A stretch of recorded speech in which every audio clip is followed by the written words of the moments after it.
గుంతకల్లు నియోజకవర్గ కూటమి అభ్యర్థి గుమ్మనూరు జయరాం విస్తృతంగా ఎన్నికల ప్రచారం నిర్వహిస్తున్నారు. గుత్తి మండలంలోని పలు గ్రామాల్లో ఆయన పర్యటించారు.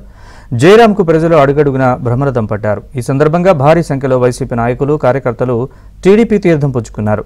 రాష్ట్రం అభివృద్ధి జరగాలంటే చంద్రబాబు సీఎం కావాలని జయరాం అన్నారు. సూపర్ 6 పథకాలు, కూటమి మేనిఫెస్టో గురించి ప్రజలకు వివరించారు. ఈ సందర్భంగా రజక, బలిజ సోదరుల ఆత్మీయ సమ్మేళనంలో ఆయన పాల్గొన్నారు. బలిజలకు, రజక సోదరుల సమస్యలను పరిష్కరిస్తానని హామీ ఇచ్చారు. రాష్ట్ర అభివృద్ధి కోసం కూటమి అభ్యర్థుల్ని గెలిపించాలని కోరారు.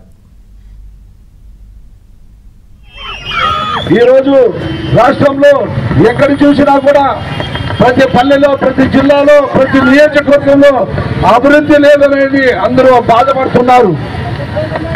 ఏ ఒక్క గ్రామంలో కూడా ఏమి లేదన్నా మాకు తాగునీటి సమస్య చాలా ఇబ్బంది ఉంది.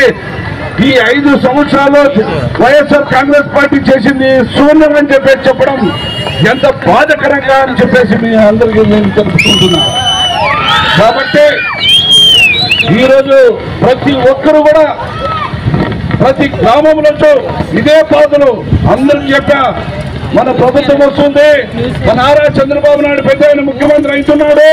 ఖచ్చితంగా ఏది ఏమైనా కూడా మీ బాధ్యతలు నేను తీసుకుని మీ అందరికి పనిచేసి పెడతానని చెప్పేసి నేను మాట ఇచ్చినాను. కాబట్టి అదేవిధంగా అక్క చెల్లెమ్మలకి ఈరోజు రాష్ట్రంలో పెద్దపీట వేస్తున్నాడు నారా చంద్రబాబు నాయుడు పెద్ద ఆయన.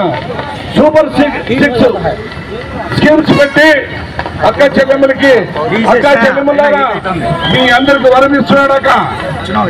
మన పిల్లవాళ్ళు చదువుకునేదానికి ఇప్పుడున్న పరిస్థితుల్లో 1-2 కనే పరిస్థితి